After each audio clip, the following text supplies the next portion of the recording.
હનીફભાઈ, અમારી રજૂઆત એ છે સાહેબ કે અમારે 157 જેટલા ચકેડીઓના ફોર્મ ભરે છે અને એટલા અમે પેલા મ્યુનિસિપાલિટીમાં કાયદેસર પ્લોટ ભરતા હતા અને પ્લોટે ગઈ સાલે અમારે 52 જેટલા પ્લોટ આપ્યા હતા, પણ આજ ફેર 52ની જગ્યાએ સીધા 15 પ્લોટ થઈ ગયા છે.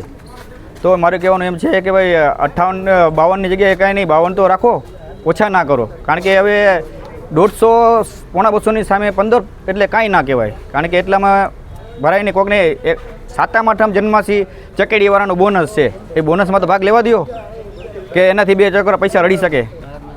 બહારના આવીને ધંધો કરી જશે પણ રાજકોટવાળા નથી કરી શકતા, તો અમારે રાજકોટવાળાને 12 માસ અમે ધંધો કરી 12 માસ મનોરંજન આપીએ છીએ અને કાયમી ભાડું ભરી છીએ અમે, એટલે કોઈ સવાલ નથી અમને કે નથી અમે કરતા કે કોઈ એવી ચીજ ગેરવૃત્તિ નથી. હવે આટલા સમજી લો કે 150 માણામાંથી 150 પોણા 200માંથી ખાલી 15 જણાને કામ મળે, બાકીના બધે શું કરે? એટલા માટે અમારી રજૂઆત છે કે ભાઈ કમસે કમ 60-70 પ્લોટ તો કરો. નહીં, કારણ કોઈ જાતનું બતાવ્યું નથી અમને. અમે આના પહેલાં રજૂઆત કરી ચૂક્યા છીએ પણ એનો કોઈ જવાબ આવ્યો નથી અમને. સાંજ સમાચાર ફેસબુક પેજને લાઇક કરો, વિડીયો શેર કરો અને વધુ વિગતવાર સમાચાર માટે sanssamachar.net વિઝિટ કરો.